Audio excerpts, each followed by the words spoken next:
Hello kitties, అందరూ ఎలా ఉన్నారు? Welcome back to my YouTube channel Shravya Gaddi. I hope మీరు అందరూ బాగున్నారని అనుకుంటున్నాను. నేను కూడా చాలా చాలా బాగున్నాను. అందరికీ ముందుగా శ్రావణ మాస శుభాకాంక్షలు. మా మమ్మ అయితే ముందే నాకు స్ట్రిక్ట్ వార్నింగ్ ఇచ్చేసింది, రేపు ఖచ్చితంగా పూజ చేయాల్సిందే అని చెప్పి.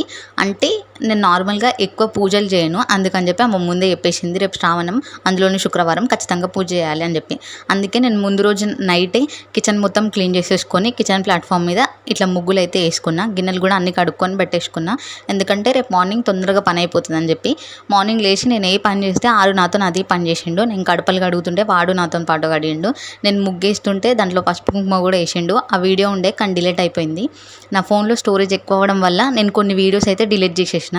దాంట్లో ఆ వీడియో కూడా పోయింది. నేను ఎడిట్ చేసే టైంలో చూసుకున్న ఆ వీడియో మిస్ అయిందని.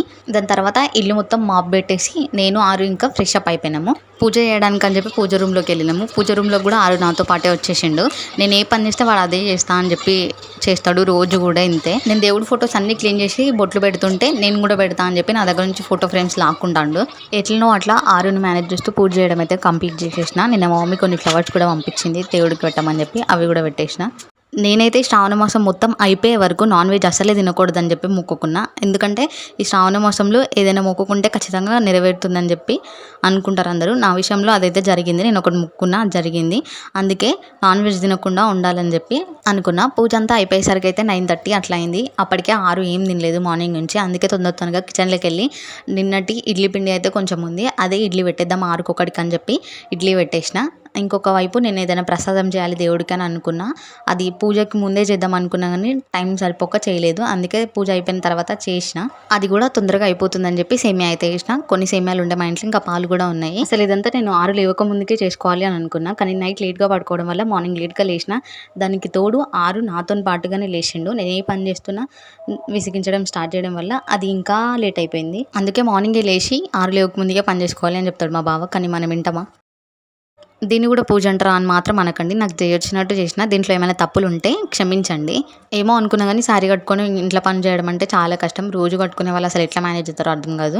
ఆరు ఇడ్లీ అయిపోయేలోపు దేవుడికి సేమియా పాయసం కూడా రెడీ అయిపోయింది. దేవుడికి నైవేద్యం పెట్టేసి దండం పెట్టుకున్నా. పూజ అంతా అయిపోయిన తర్వాత మమ్మీ నేను పూజ చేసిన అని చెప్పి మా మమ్మీకి వీడియో కాల్ చేస్తే వీడియో కాల్ చేసి మరీ తిట్టించుకున్నట్టు అయింది. మా మమ్మీ కూరాడుకుండ దగ్గర దీపం పెట్టినవా అని అడిగింది. అందులోని శుక్రవారం ఇవాళ ఖచ్చితంగా కూరాడు దగ్గర దీపం పెట్టాల్సిందే. మీలో ఎంతమందికి తెలుసు కూరాడు అంటే ఆడబిడ్డతో సమానం అని చెప్పి. తిట్లు తిన్న తర్వాత కూరాడుకి దీపం పెట్టేసి అక్కడ కూడా నైవేద్యం పెట్టిన. ఈ లోపు ఆరు ఇడ్లీ అయితే రెడీ అయిపోయింది. ఆరుకి ఫుడ్ తినిపించాలంటే రోజు ఒక పెద్ద యుద్ధమే జరుగుతుంది. ఒక గంట సేపు వాడు వెంట పడి మరీ తినిపించాలి. ఈ మధ్య కొంచెం ఫోన్ ఎక్కువ అలవాటు అయిపోయింది. ఫోన్ ఉంటేనే తింటా అని చెప్పి మారం చేస్తున్నాడు అని చెప్పి ఫోన్ లేకుండా తినిపించాలని చెప్పి కొంచెం అట్లా ట్రై చేస్తున్నా. రోజు ఏదో ఒక యాక్టివిటీ చేపిస్తూ తినిపిస్తున్నా. ఇప్పుడైతే వీడియో రికార్డ్ అవుతుందని చెప్పి ఫోన్ అడగకుండా టీవీలో దేవుడి పాటలు వస్తుంటే అవి చూస్తూ తింటున్నాడు. మధ్యలో ఒకసారి వీడియోని చూసి హాయ్ అని చెప్తున్నాడు వీడియోలో. పూజ చేసేటప్పుడు గుర్తులేదు, పూజ అంతా అయిపోయాక కూడా గుర్తులేదు నాకు. ఇప్పుడు వాయిస్ ఓవర్ ఇస్తుంటే గుర్తొచ్చింది నేను కాళ్ళకి అసలు పసుపే పెట్టుకోలేదు అనేది. ఆరుకి ఇడ్లీ తినిపించడం అయిపోయిన తర్వాత నేనైతే నా టీ పెట్టుకున్నా. ఈ మధ్య టీ తాగడం కూడా తగ్గించేసిన. రోజుకి 4 సార్లు అయినా ఛాయ్ తాగే నేను 2 సార్లనే తాగుతున్నా. అద్భుతమైన విషయం ఏంటంటే నేను చక్కెర వేయడం మర్చిపోయిన ఛాయ్లో. దాని తర్వాత లంచ్లోకి అయితే పప్పు చారు చేసుకుందాం అని చెప్పి వెజిటేబుల్స్ అన్ని కట్ చేసుకొని ఒకవైపు పప్పు అయితే ఉడకబెట్టేసిన. వీడియో చూసుకుంటూ పప్పు చారు చేస్తే అది గంటలో అయ్యేది 2 గంటలు అవుతుంది అని చెప్పి ఈ వీడియో అయితే ఇక్కడ ఆపేసిన.